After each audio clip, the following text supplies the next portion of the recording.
Good afternoon, everyone. Thank you for joining us. My name is Claire. I'm a contract librarian on assignment here with NOAA Central Library.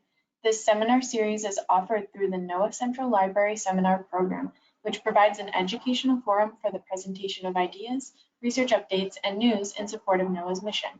Before we start, I have a few technical tips for attendees.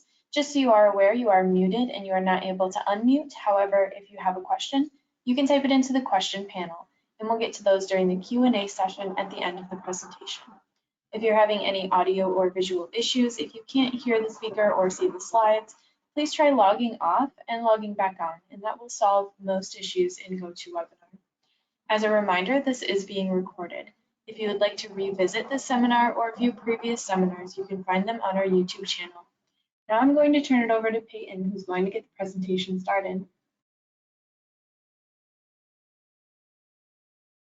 Hey, good afternoon, everyone. Really appreciate you taking a little time here during the lunch hour, at least on the East Coast, to talk a little bit about leadership. And this professional development series sponsored by Pride is really an exciting thing for me to be part of today. So thanks for being here. Sorry I can't see all of your names out there or see who all of you are, but I hope you enjoy this presentation. We'll have some chance for some interaction as we go. If I can go to the first slide, this is just a little bit of humor coming out of the New Yorker cartoon. Thanks, Pop, but today's kids don't want money, they want leadership. So I hope that's in the spirit of this theme, which is really you can lead from anywhere in NOAA or in any organization or in any community. And so I hope you'll take away from today's presentation a little bit about how we can all lead regardless of where we are.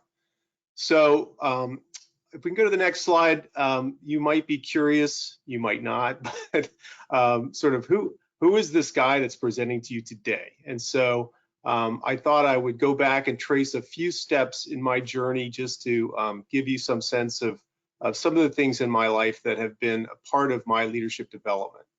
And so the first one of those, if you can go to the next slide, that I reflected on for this presentation came about when I was in college, and I don't know if we have any others on the call today that are graduates of C semester, which is sponsored by the C Education Association, but this experience was really quite significant for me. I was a junior in college at the University of Virginia, and I applied for this program and was accepted and went to Woods Hole, Massachusetts for 6 weeks of education in nautical science, marine science, and sort of a catch-all culture literature class on the sea. And then we went to sea for 6 weeks.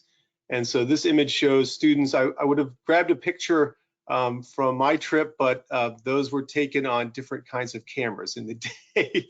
And I don't have any of those print copies around. But it's really to illustrate what the nature of that experience is like. And so my first point in terms of leadership and where you can lead from anywhere is in the context of being part of a crew or part of a team sailing a vessel in challenging times and having to work together. Really everyone taking a part, doing their part to sail a ship, and ultimately having an opportunity to lead the ship or drive the ship, if you will, through being a junior watch officer. So each of us had that opportunity, but we each had the opportunity to support each other as well. So that was a pretty significant experience, significant too, just in terms of being out on the ocean and setting up my interest in all things oceanic and atmospheric, and hence why I'm probably here today in NOAA. If you go to the next slide, after I went through college and got out, I did a few other things along the way before this particular job, but I sort of described this as one of my first real jobs in the real world. And that was being an educator for the Chesapeake Bay Foundation. And I did that for about 3 years. I drove this particular boat. So my experience in messing about in boats and working on boats, including sailing on sea semester, gave me some background in terms of driving a boat. And so I eventually landed a job driving this boat and taking students out on the Chesapeake Bay to teach them about environmental issues. And that was a real leadership development experience in lots of ways, not only from driving a boat, but in taking out students and teaching them about a variety of challenges and issues that affect this largest estuary in the United States, the Chesapeake Bay. I'd also say that as you grow as a leader, you start to imagine sort of the application of your skills over time. And the thing that inspired me to lead this job really was that as I taught students about the issues of water pollution and runoff and all the things that were negatively affecting the bay, it inspired me to want to try to do something about them, to do something about those problems. And so it was that kind of vision and that kind of motivation that made me leave a great outdoor educator job and go back to college in grad school and get a degree in urban and environmental planning. So if we can go to the next slide, I wanted to talk a little bit about, so what happened when I came to NOAA. After getting a master's degree, I worked as a water resources manager at a local government for a while, but I eventually entered NOAA as part of the National Ocean Service. And that's a real throwback picture to the time when Conrad Lautenbacher was our administrator. But prior to those years in the Ocean Service, my first sort of real job in NOAA was working on what was called the Coastal Non-Point Pollution Control Program, still exists. And essentially my leadership role there was coincident with another person, Marcella Jansen, who really kind of co-led that effort with me. She was my boss, but she really enabled me, excuse me, and really empowered me to test my skills in terms of working with state and coastal territories to try to address runoff pollution. And so I did that for a while, and I went through the NOAA Leadership Competencies Development Program, which is what I'm doing there, is receiving my certificate from Admiral Lautenbacher. But that led to a couple of other experiences, one including leading an activity called the NOAA Program Review. So it really wasn't, it was just sort of a situation where I had been in the LCDP. I'd gotten to meet Scott Goods, who was then the Deputy Undersecretary. He was looking for a support team to conduct this thing called the NOAA Program Review. And you could call it right place, right time, but I was selected to lead that activity. And that was a huge leadership opportunity, as really just being part of a team supporting NOAA leadership in evaluating the agency. Coming off of that, I got a call from a friend who I knew in college, who had been the National Ocean Service liaison to what's called the NOAA Chesapeake Bay office in Annapolis. And he said he was leaving that job and thought it would be a great fit. And so lo and behold, I became the Ocean Service liaison to the NOAA Chesapeake Bay office. That turned into being a deputy director of that office, ultimately leading that office as the director. And so the middle shot there is as the director of the NOAA Chesapeake Bay office, that's a NOAA Fisheries billet. And so I shifted from the Ocean Service to the Fisheries Service. Really loved that job, really loved working on the Bay. You can guess that all that experience I had many years ago as an educator came back. In fact, the guy just to my left there with the blonde hair is Don Baugh, who was then the vice president for education of the Chesapeake Bay Foundation. He had been my previous boss. But I really enjoyed that position and probably would have stayed there had it not been for another colleague who called me and said that there was an opening at the National Weather Service for a position called the Director of the Office of Organizational Excellence. And so I was very curious about that. I got into learning more about it, and lo and behold, the mugshot you see on the right is a little more recent vintage picture of me as the Director of the Office of Organizational Excellence, and that's a National Weather Service position. So 3 lines under my belt in my time in NOAA. And if you can go on to the next slide, just a couple of other things that I think were formative. And I do want to say for all of you who are on this webinar today that while the NOAA Leadership Competencies Development Program is a wonderful program, I highly encourage you to apply for it if you can. But I would also say it's not the only thing. It's not the only way of developing leadership skills in NOAA.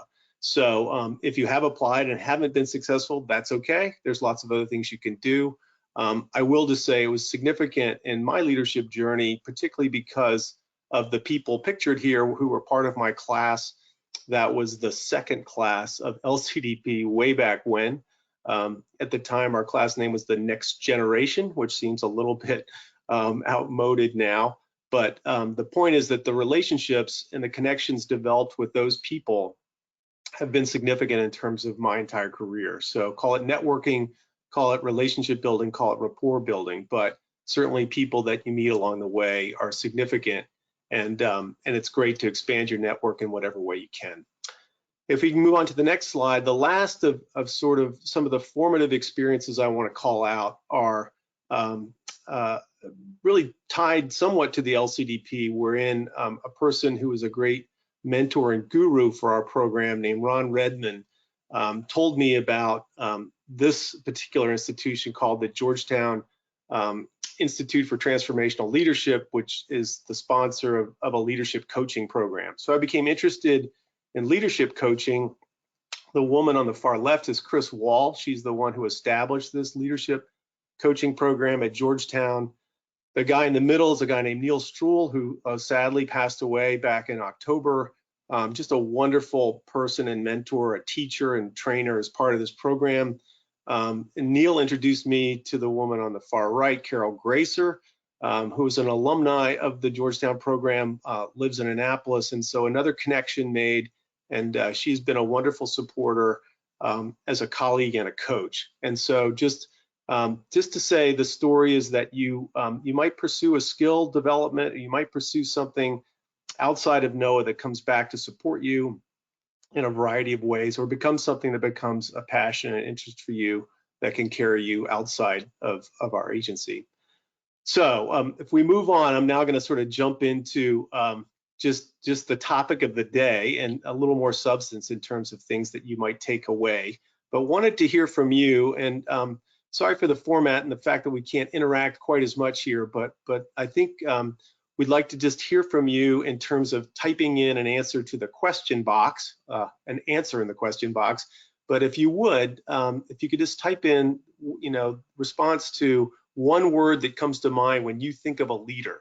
And I'm going to pause for a second for you to fill that into the question box, and we'll hear what you have to say.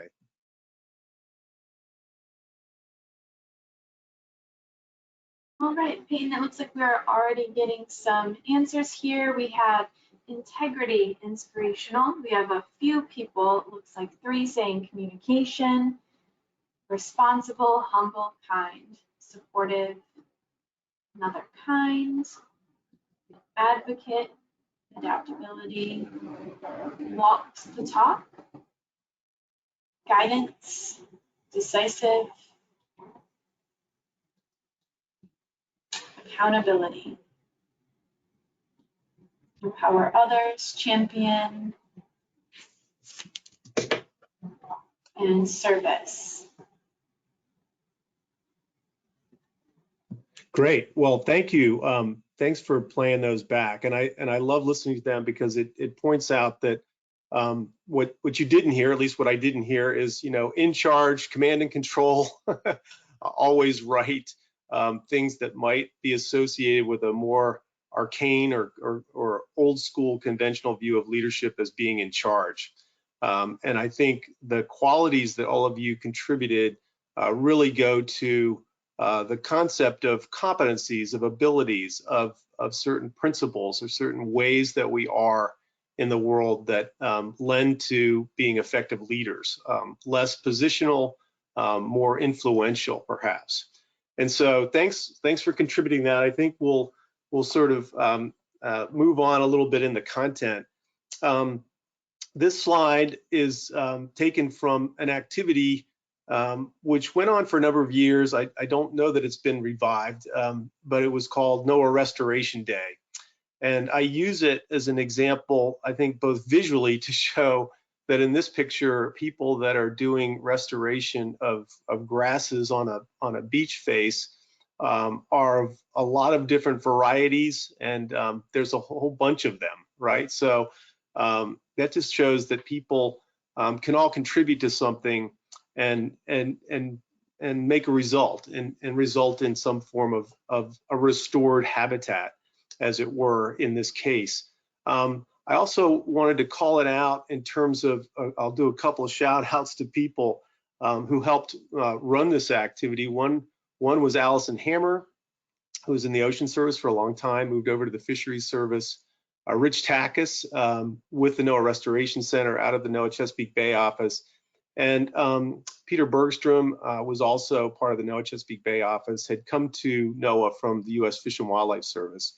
And there are many others. I just call them out because of the quote there, regardless of where we sit, regardless of really where they sat in NOAA at the time, they were organizers. They were people who helped others who were interested in doing something to be part of a bigger activity.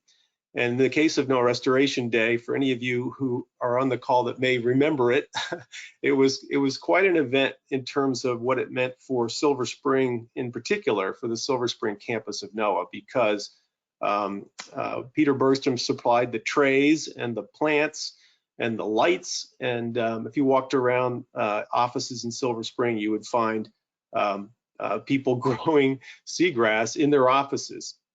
And doing that for a series of months, sort of a classic case of nurturing something living and bringing it along.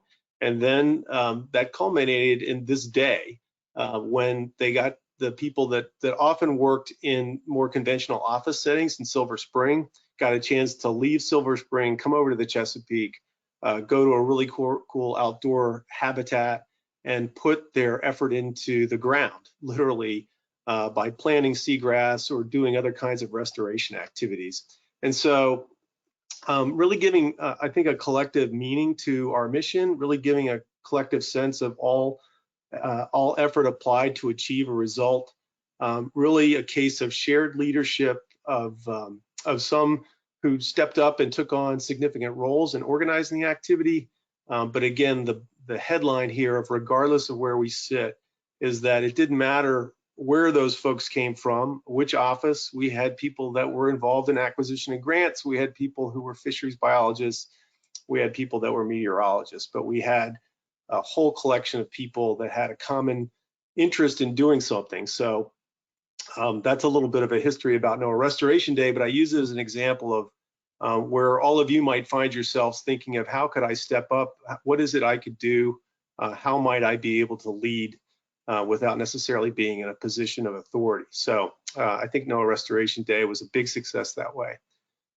Okay, so let's move on to a little bit of a drier part of the presentation, but I'm going to try to use this to illustrate some of the skills and competencies that are appropriate and really go back and resonate, I think, with some of the descriptors you put into the question box about the qualities of leaders, or what does it mean to be a leader. And so for this portion, I'm going to use what is described for the Senior Executive Service, or SES, as the executive core qualifications, shorthanded as ECQs. If you talk to colleagues of mine in the SES, they'll often refer to the ECQs and what does it mean to write your ECQs. But regardless of whether you're interested in moving up in leadership to become a senior executive or not, I wanted to use these qualifications to describe a little bit of what I think are broadly applicable. Literally here, the definitions of ECQs are the skills needed to succeed in the SES and reinforce a corporate culture, but they're also used to assess executive experience and potential. But the bottom line there at the last part of the second bullet is, but they apply broadly to all types of leadership. So listen up for these and see how they resonate with you. So if we move on to the next slide, this one's a little bit bland, but it's just sort of the list of the list. And that is that these ECQs you can see across the top there include leading change, leading people, results-driven, business acumen, and building coalitions. The lines that are underneath each of those are what are called competencies, and there are 22 of those in all. And I won't read them all, but I hope you can sort of register that, you know, under results driven, one of those is problem solving, the ability to solve problems. Or looking over to leading change, you need to have external awareness. You need to really understand the way the world works and what's going on, what's the context in which you're operating. And then in the fourth column, you have to have some skills in managing money, or managing technology, or managing people. So that's just sort of a high level look at these so-called ECQs and the competencies that go with them. And now if you go to the next slide, I want to talk, I'll also offer these. So this gets a little complex in the sense that, wait a second, I just saw a bunch of ECQs and a bunch of competencies. What are these? Well, the Office of Personnel Management has another set of what they call fundamental competencies that kind of are, or you could think of them as an overlay to everything else I just described. But these are also, I think, noteworthy for all of us as leaders in NOAA or aspirational leaders in the world. That is that you've got to have interpersonal skills. You've got to be able to interact with others, being able to speak effectively and being able to write effectively, otherwise known as effective communications, is critical. Somebody, I think, in the question box typed in integrity and honesty. I think that's a good matchup, number 3 with number 6, which is if you're going to serve in public service and be accountable as a federal employee, you've got to have integrity and honesty. We've seen that in NOAA several times over the years in terms of how that's played out. And I think all of us probably really respect those leaders who held fast to their integrity, whether it was scientific integrity or just positional integrity in terms of the role they're playing. And then the last one I will call out here is continual learning. I don't know, since I can't see all of you, what you're doing in your life right now to continue to develop your skills. But I highly encourage you to be a continuous seeker of new knowledge and information and new skills. That continual learning piece is really what builds effective leadership over time. That is, you're continuing to grow, you're continuing to learn things, you're not stuck. Okay, so moving on from those fundamental qualities of leadership, I'm going to talk about 4 of the competencies that go under the executive core qualification of leading people. I did a NOAA webinar on this before, so sorry if you've seen some of this, but I did want to call out the leading people aspect because I think it's relevant to all of us in terms of leading from anywhere.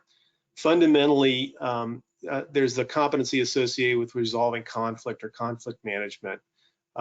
You certainly have to see that there's going to be creative tension and differences of opinion between people. We see that in NOAA in many cases. And some of that scientific debate, some of that's regulatory versus non-regulatory roles. But the ability to resolve those issues, including anticipating them in advance and designing strategies to broker agreement are critical. Critical to lead, critical to many of the roles in our agency. And fundamentally doing that in a constructive way, not taking hardline positions, but really understanding both sides and working in a constructive manner to resolve them. Okay, let's move on to the next one. I hope you are proud of your logo here for NOAA Pride. And this one really sings to that in terms of leveraging diversity. Fundamentally, and I hope you've all been able to attend some of the diversity activities of our agency over the years, including the summits that have been held. One a few years ago that drove home the point, which I think is one of the most significant points about diversity, and that is that diverse organizations perform better. Diversity is a matter in a science agency of bringing more ideas to the table, more differences, more different points of view, and actually doing better as a result. Monolithic thinking, one-way designs don't work as well. That's been shown through lots of research and really just shows that diversity is critical. So leveraging diversity as this skill goes means you've got to take a look at how to capitalize on the array of talent you have and apply it. It's not just having a diverse population or a diverse workforce. It's actually looking at the variety of skills and talents of that diversity and applying it and putting it to work. Okay, moving on to the next one. This goes to lots of things that you can do in a leadership context, regardless of where you sit. And so I think about coaching, I think about mentoring, I think about peer advising, I think of ways that we can all help each other and develop others without necessarily being the person who has that responsibility as a supervisor. That's really just looking around and saying, hey, I'm going to be interested in this subject and wonder if somebody else is, and maybe we take a class together. Or why don't we organize a series like this? We have lots of examples, right, of science seminars, science webinars, content that is generated and shared and more broadly, and that just gives us all an opportunity to learn. So developing others is a critical skill in leadership. And you know, the little box there on the right suggests doing that in a way that gives honest feedback and helps people learn. As you've heard from me, I'm a big fan of coaching in that context, but absolutely both formal and informal ways of providing feedback. Okay, let's move on to the next one. And this one is also, I think, somewhat self-evident, but team building is really critical. You know, it's not as easy as it looks. It's not just naming the members of the team and saying, great, we have 6 people now to go do this job. It's really looking at a way to bring those interests together around a common interest, sort of like the NOAA Restoration Day example. And fundamentally, not just getting team members to cooperate, but having a shared purpose and a vision that motivates everybody to want to do things as a group, where they can see that their contribution combined with everyone else's contribution is the key to the success. In other words, not a lot of lone rangers sitting around a table, but a fundamental connected group of people who have a common interest and mission and see their role in helping to support that and achieve the team's interest overall. Okay, so I'm going to move on from those sort of competencies that go with leading people and see now back to the only tool we have, which is you to enter into the question box. Would love to hear from you know, where you sit in NOAA. What are some of the ways that you think you might be able to demonstrate leadership, either based on the competencies I've shared or other ideas you have from what you've heard so far about what might lend to ways you can demonstrate your leadership. So I'm going to take a pause there and see what you can put into the question box. Thank you.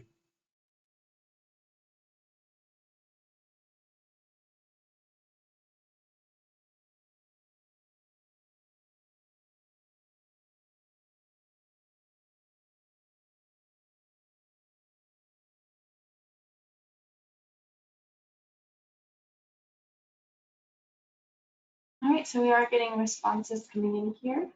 We have someone says, identify a gap and offer suggestions and work to help fill that gap. Local mentoring, leadership role on teams and with employee resource groups. Someone says, sharing my meteorology knowledge with my fellow hydrologist. I'm sorry, I'm not going to pronounce that properly. To energize my team lead, to re-energize in my team lead roles, be the example, create a mini LCDP for anyone interested on our team. And I'll wait just a minute to see if anybody else has anything that they're in. Communicating in a variety of ways to reach different generations in a shift work environment. Mentoring new employees in an office.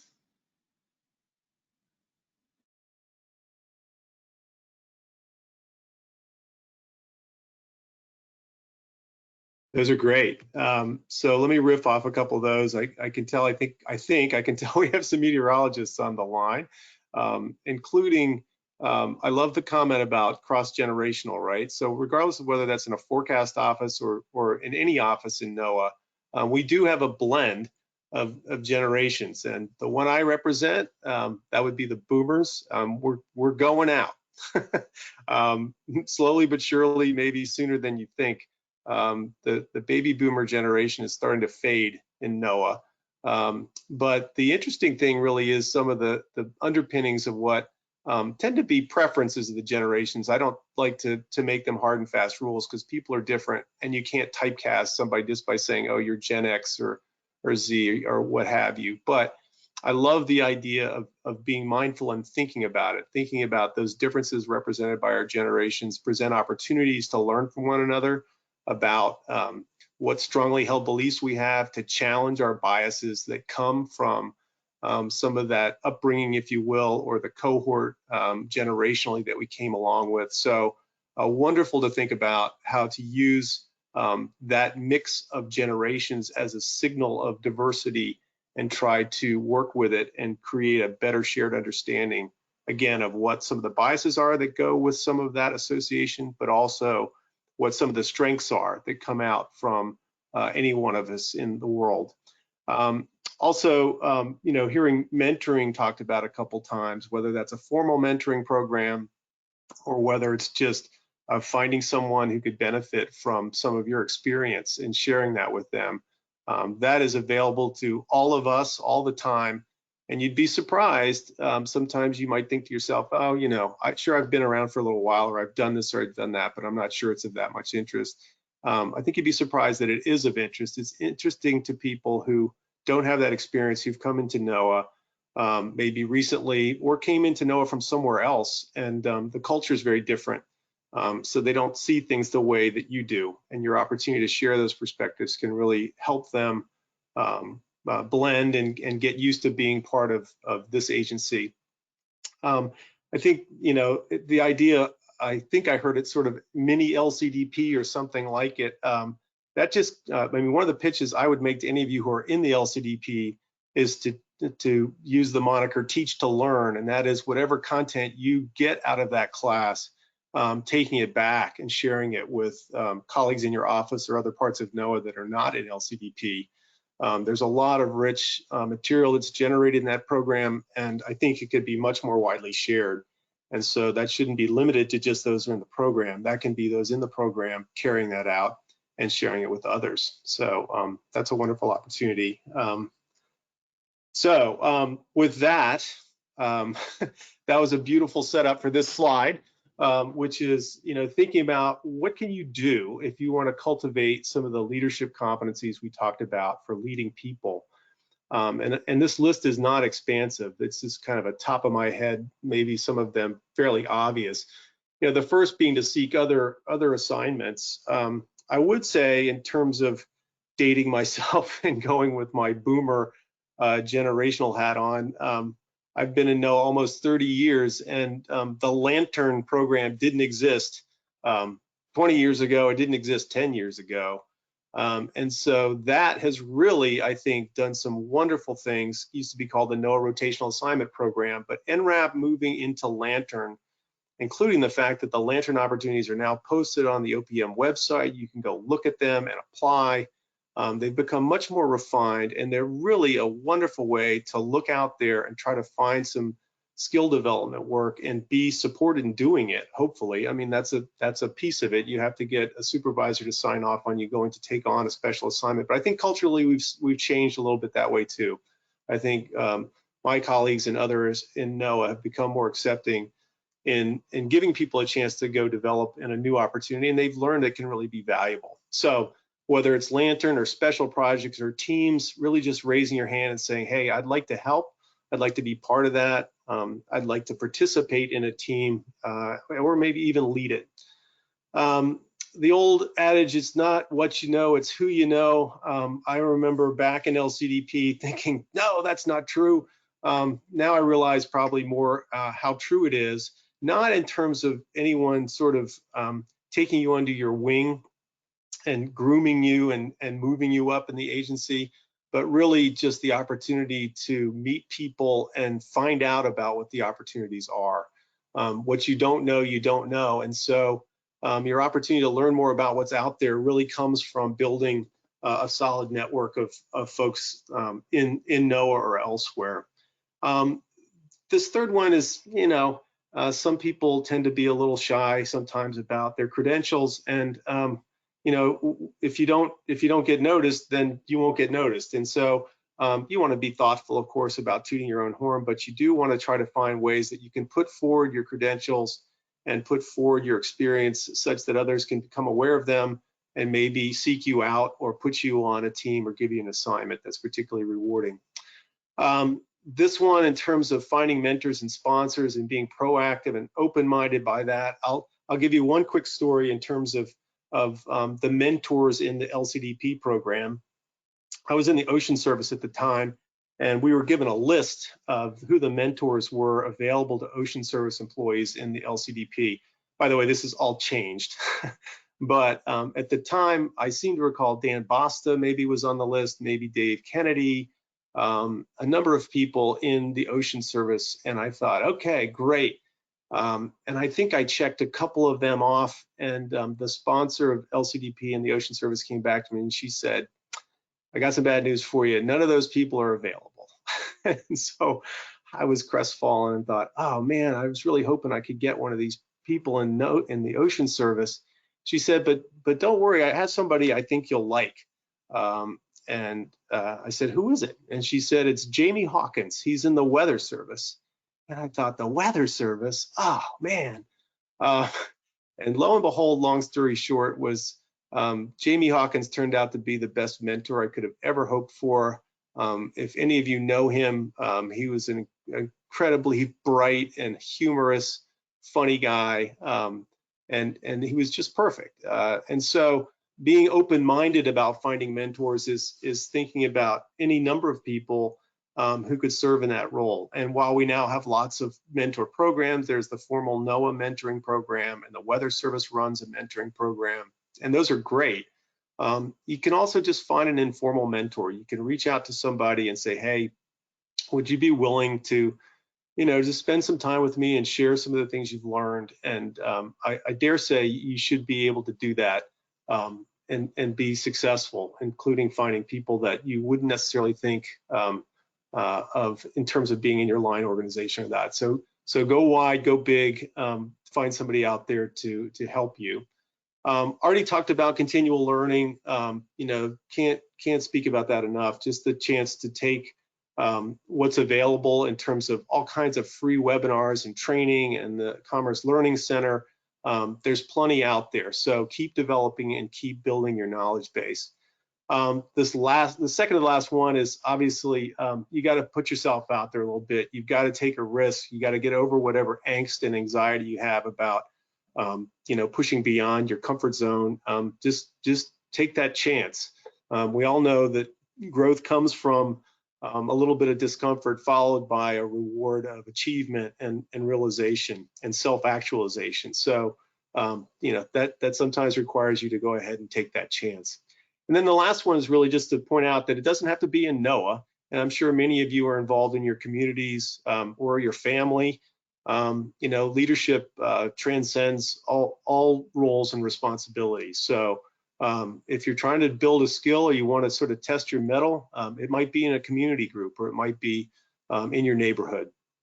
So again, that's not an exhaustive list. That's just some of the quick hits in terms of ways you can continue to grow and develop yourself. And so I'd be happy to take some questions.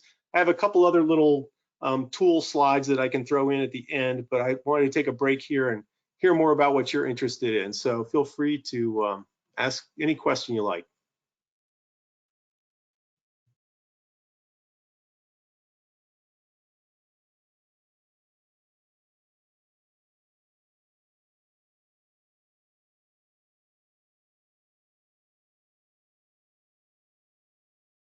Okay, we're still waiting on questions to come through. Just a reminder to attendees, you can enter those into the questions panel in GoToWebinar.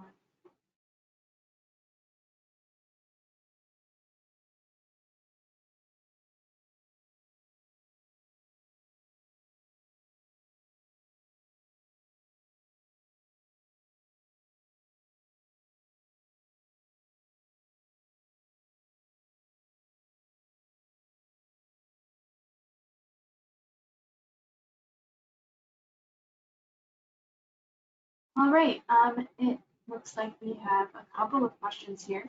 What other programs for leadership are available outside LCDP?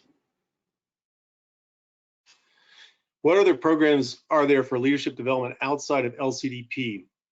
The answer is it depends on sort of what you're shooting for.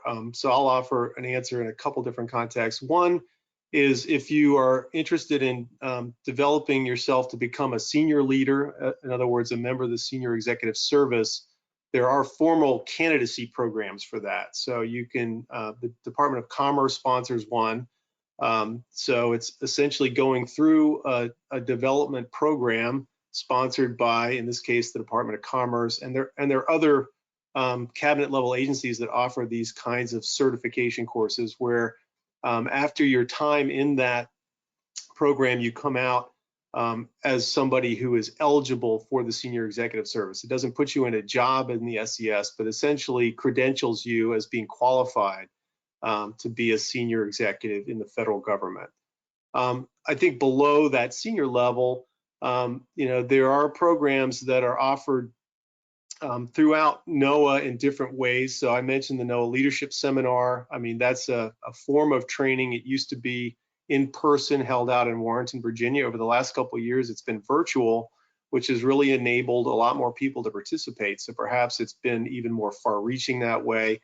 And I would say, coming out of the NOAA Leadership Seminar, certainly you have the ability to develop additional knowledge about what it means to be a leader, probably not so much on the experiential level. I think the Lantern program, while it's not a formal leadership development program, is definitely one where you have a chance to develop your skills as a leader more experientially. That is, that you're in the job, whatever it is that you've sought out to do. And if you look through those opportunities, there's certainly ones that give you greater than not levels of responsibility. So I think if I were looking for how can I really, because LCDP, by the way, includes details and rotational assignments, but essentially, in fact, if I remember correctly, Tracy Levstick, who manages those programs, has integrated them. And so when you go to the Lantern pages on OPM's vacancy announcements, there's a blend of both LCDP rotations as well as Lantern opportunities. So that's really kind of a same thing, I would say. I mean, some of the rotational assignments in LCDP may be higher graded, but I think the Lantern program is really a great place to go to actually get into a role and test your skills as a leader. So that's really leadership development on the job by doing. I don't know enough about all the other things that are out there in the line organizations. Different line offices have developed different programs. In the National Weather Service, our training facility in Kansas City has a management and supervision program that is designed for those who have that responsibility as a manager or supervisor. And that includes a lot of what I would call leadership skill development and some, policy knowledge and the like. So those are just a few. There are other things outside of the agency. I guess the last thing I'd close with are looking around to other organizations. Partnership for Public Service has a fellowship program. You can go to some of the other organizations around town if you're in Washington, the Brookings Institution, places like that sponsor leadership development or seminar, webinar types of programs. The thing that's fun about those, I'll throw in on going sort of outside of NOAA and going into something like a Brookings program, is that you'll be with other colleagues from different parts of the government, perhaps sometimes private sector, but it's a way to get some exposure outside of NOAA and be with those that are serving in different agencies or that. So that's just a quick broad brush across some of the things that are out there for leadership development.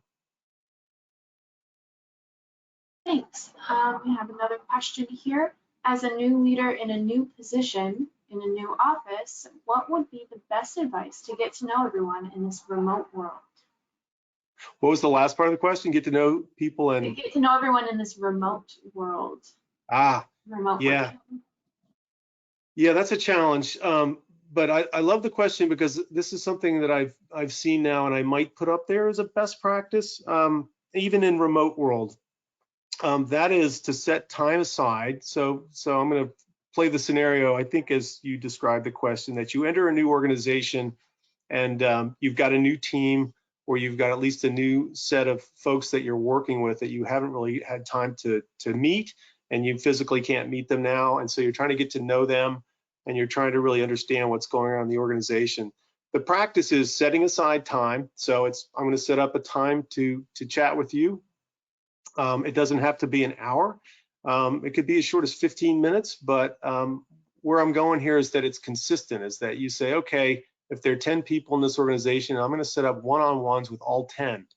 And I'm going to, give them the same amount of time, might take a little more or less time with any one of them, but I'm going to use a consistent set of questions. And so I won't brainstorm them here with you now, but they're questions like, what should I know about this organization, or where do you see some of the greatest opportunities for our organization moving forward? And the great thing about that method is that you then have essentially a consistent set of data. You ask different people the same questions, and you got different feedback, and it gives you kind of a ground level view of what's going on, or what people think about. I think the last piece of that activity that I would recommend is, instead of just having those one-on-ones, and this is particularly if you're the leader, and you've done that and people are aware of that, I know he set up time to talk to everybody, instead of just leaving that and everybody being kind of curious as to whatever happened to that, is to bring that back in a very transparent way and share with the entire assemblage. I talked to all of you, and here are some of the things I heard.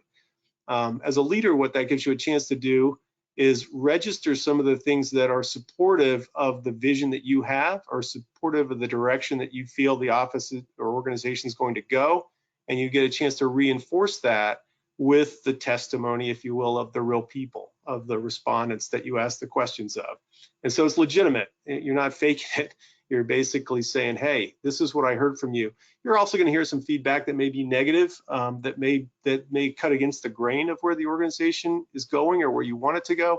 But that's also an opportunity to respond to that feedback and say, hey, I heard some of you had some concerns about this or that, and let me tell you what I'm going to do, or let me tell you how I want to come at that. So anyway, that's just a relatively simple way, I think, to sort of gather the intelligence of what's going on in your organization, create some rapport, create some accountability and transparency, and actually support development of your vision and the direction you want to go in. Thanks. Now, just as a reminder to attendees, if you have any other questions, continue to add them to the questions panel. We do email all of the questions to the presenter at the end of the webinar.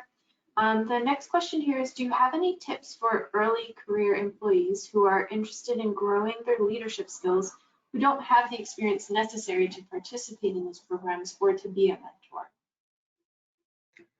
Yeah, so early career, and so where do you go and what do you do? I would say, I hope this is responsive. I mean, in some ways, your degrees of freedom may be limited, but my lesson learned, probably going back into my early career, would have probably been to get more variety sooner.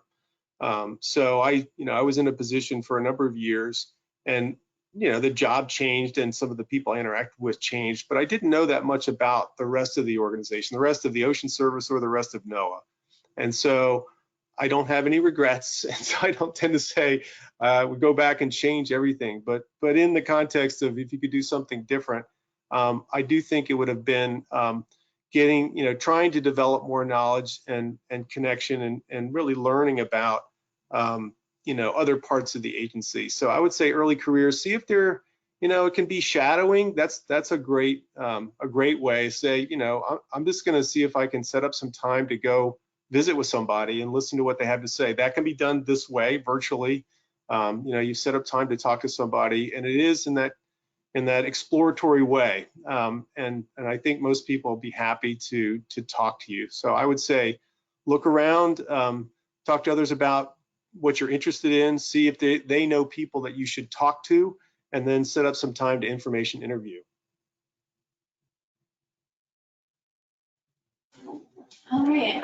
How much does NOAA value external management and leadership experiences as being translatable to the agency versus valuing internal management and leadership experiences, as far as hiring for LCDP, etc.? Yeah. So I'm going to translate that back into sort of homegrown versus going outside. How much does NOAA really tend to promote people from within? How much do we tend to bring people from outside? I think it depends. It depends to some extent on where you are and what level of the organization you're in. I would say from where I sit now in the Weather Service as a senior executive, I've noticed it both ways. I would say, as a general statement, well, I'll go back to what were they thinking about in terms of developing the senior executive service. The thinking was to create a cadre of leaders who were really portable, that could move across agencies, and it was really about the leadership competencies, and the subject matter technical knowledge was not deemed to be as important or necessary. I think it's not true just in NOAA, it's true in general across agencies like Department of Interior with Fish and Wildlife Service or Geological Survey. You tend to see that the technical expertise certainly is fairly important in many ways to support the leadership competency. So that's a long way of coming around to saying I think there is value to some of the knowledge that's gained from working inside NOAA, and some of that is technical and programmatic, and so that may favor some who have been here and had learned that. On the other hand, I would say that's not a deal killer, and that shouldn't be the basis for selection only. And in fact, back to where I sit and what I've seen about hiring senior executives from outside of NOAA, we have and we do, and there are probably not as many of them as those who have been internal candidates for leadership jobs. But to the part of your question about the value of what they bring great value. They bring great value in the kind of diversity I mentioned earlier. They sometimes, frown a little bit or get lost in the acronym soup, but their fundamental ideas about ways that the agency could change and evolve over time, I think, have been significant. I mean, one example I would give as a leader who did that was Margaret Davidson, who came to serve in the Ocean Service from the Sea Grant program, and she was really at a state level. She was in South Carolina Sea Grants. Her perspective was very much of a state kind of institution, and her bringing that knowledge to the Ocean Service and the coastal program, I think, really transformed it. I think if she hadn't been that person, if she hadn't been selected to come into NOAA or to come into the Ocean Service from a state Sea Grant program, we wouldn't have seen the kind of results we did. So those differences of opinion, those very different perspectives have in fact been really valuable. All right, so I'm going to take one more question. Again, if you have questions, comments, anything you want to add, go ahead and put that in the question panel. We do send them to the presenter at the end, even if we don't get to them. So the last question here is just being conscious of the time here. Is there a plan to provide executive leadership training for those who have not yet entered these types of positions and want to hone these skills outside of mentoring programs or Lantern? In terms of a plan to do so, I'll offer two things. One is that there, again, in some of the circles I'm in, we talk a bit about the need for more leadership development. So I wouldn't say that's a plan yet. I would say it's an identification of a gap, of the need to do more to develop leaders in NOAA, besides some of the programs that we have, including the LCDP, which is, 32 people every 2 years, not a real rapid, throughput in terms of folks that come out of that program. And that program isn't an SES candidacy program. It's not like you went through LCDP, so that means you're going to be a senior executive. But it is certainly one of the major leadership development programs. So the gap, my point is, I think the gap is there. We need to address it.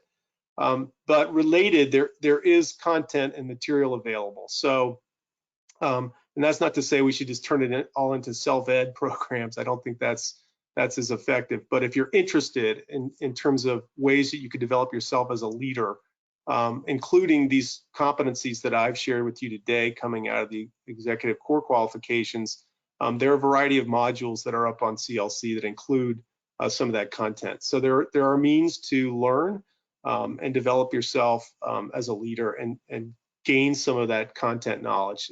But again, I'll come back to the gap. I think there's more we could do. I think I might leave you with just a couple things. I know we're coming close to the top of the hour, but if I can go on to the last two slides I have. One of them is a book that I love to share with people called Language in the Pursuit of Leadership Excellence. And so the twist on this is essentially that what you say matters, and that the quote there at the bottom, the word is a force. It's the power you have to create the events in your life. And this book is really about how the spoken word, what we say, really has an effect on others, and so and demonstrates an ability to lead. And so I encourage you, if you're interested in that, to have a look at this particular book. It's got some training in there, if you will, around different types of language, which we call the speech acts, the fact that what we say can be, in essence, an action, and it has an effect. So if you're interested in developing yourself, think about the language you use and the way you talk, and this book can help you with that. The last thing is a little bit more just coming out of the coaching work that I do, the idea of setting some goals and setting a path for yourself. This can be professional development or leadership development, but it's a pretty simple acronym, GROW. And that is to take some time to sit down with anything you've got handy on your desktop. I'd say a piece of paper, and not just the keyboard, but grab a pen and a piece of paper and sketch out, what are the goals that you have for yourself. That could be a variety of goals. It doesn't have to be far-reaching, but essentially, what are you aspiring to? The next one is sort of, what's the situation you're in? What's the reality? What's going on? Where are you? Then using, you can ground that reality by using a mentor or a peer to say, yep, that's actually the world you're in. And then you can begin to use that to brainstorm some of the options, some of the things we've talked about. What are the possibilities? Being creative about that. If not the LCDP, what else? Let me do some more research, see what I can find, really fleshing out what the true set of options are for you professionally or personally. And then the W in GROW is the way forward. Excuse me. So, what am I going to do? What's the thing that I'm going to commit to? What are the actions I'm going to take that will allow me to get to the goal that I've set for myself? So after that, just as a little model, mnemonic for yourself: goals, reality, options, way forward, the GROW model. If that helps you sketch out either a vision or some commitment on your part to developing yourself, all the better. But thank you very much for your time today. I really appreciate all of you and what you do. I'll look forward to seeing the list of who you are. I'm sorry I couldn't see that today, but I hope this was meaningful and helpful to you, and happy to talk to you myself. I'll make that offer at the end here. If you're interested in reaching out, feel free to contact me, peyton.robertson@noaa.gov. Thank you very much. Thanks, Peyton. Thank you all for joining us. You will be able to find this presentation on YouTube later this afternoon. When the presentation ends, you will see a survey. You could take the time to fill this out. We do use our surveys to improve marketing our library seminar service and to inform future seminar topics. Thank you all again for joining us, and have a great day.